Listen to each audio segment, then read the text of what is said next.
Guys, তোমরা সবাই কেমন আছো? আশা করি তোমরা ভালো আছো। আমি মোটামুটি ভালো আছি। পরশু ছিল টিচার্স ডে। কালকে তোমাদের ভিডিও ছেড়েছি, দেখেছো আমার বাচ্চাটা, মানে আমার কাছে যে নাচ শেখে যারা, আমাকে সারপ্রাইজ দিয়েছে তোমাদেরকে। এবার আমরা আমাদের ম্যামকে, আমাদের স্যারকে এরকম করে সারপ্রাইজ দিয়েছি। দেখে নাও সবাই। আগে আমাদের ঘরটা সাজিয়ে নিয়েছি, বেশি পারিনি, অল্প অল্প করে বেলুন দিয়ে সাজিয়ে নিয়েছি। তারপরে অন্ধকার করে দিয়েছিলাম ঘর। ম্যাম এসছে, ম্যামকে সবাই মিলে বললাম হ্যাপি টিচার্স ডে। তারপরে ম্যাম কজন এসেছিলো এখানে গুনছিল, সবাইকে ফোন করে করে ডাকছিল আরোজনকে। তারপরে আন্টি করে আন্টি কেকটা কেটে না, তারপরে আন্টি আর আন্টির বোন উনিও পড়ায় আমাদেরকে।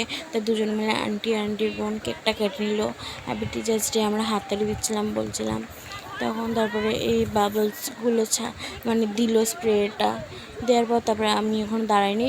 ম্যাম মানে একটুখানি কোল্ড ড্রিঙ্কস দিয়েছিল আর চাউমিন খেয়ে আমরা চলে এসেছিলাম স্যারের বাড়িতে। স্যারের বাড়ি দেখতে পাচ্ছ আমরা কি সুন্দরভাবে সাজিয়েছি হ্যাপি টিচার্স ডে লেখা। এই যে আমার স্যার, ওই যে আমার ম্যাম, ওইটা।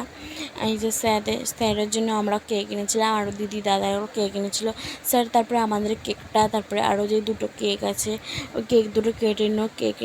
কেটে নেওয়ার পর তারপরে আমাদেরকে দিল। আমি আর ক্লিপ তুলতে পারিনি। ভালো লাগলে লাইক কমেন্ট অ্যান্ড সাবস্ক্রাইব করে। তারপরে আমি বাড়ি চলে এসেছিলাম। বাড়ি আসার পর দেখছি আমি বাড়ি এসে বসে আছিলাম, নিনু এসেছিলো তো, তাই জন্য স্যার দেখতে পাচ্ছ তোমরা কেক কেটে নিয়েছে স্যার। কেক কেটে সবাইকে খাওয়াচ্ছিল। তারপরে দেখে নাও তোমরা আস্তে আস্তে।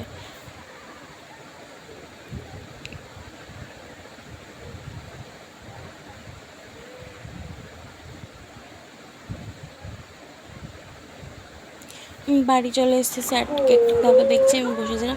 এই যে ছোটো ছোটো বাচ্চাগুলো আমার জন্য সারপ্রাইজ নিয়েছে টিচার্স ডে। এই ভিডিওটা ছেড়েছি, তাও আমার একটু ক্লিপটা দেখিয়ে দিলাম। যাদের দেখেনি প্লিজ গিয়ে দেখে এসো। খুব সুন্দর করে আমার টিচার্স ডে সেলিব্রেশন করেছে। অনেক আরও বড় হয়, আরও ভালো করে নাচছে। আমার কাছে আমি এটাই চাই। Thank you so much. ভালো লাগলে like comment share and subscribe করে দিও।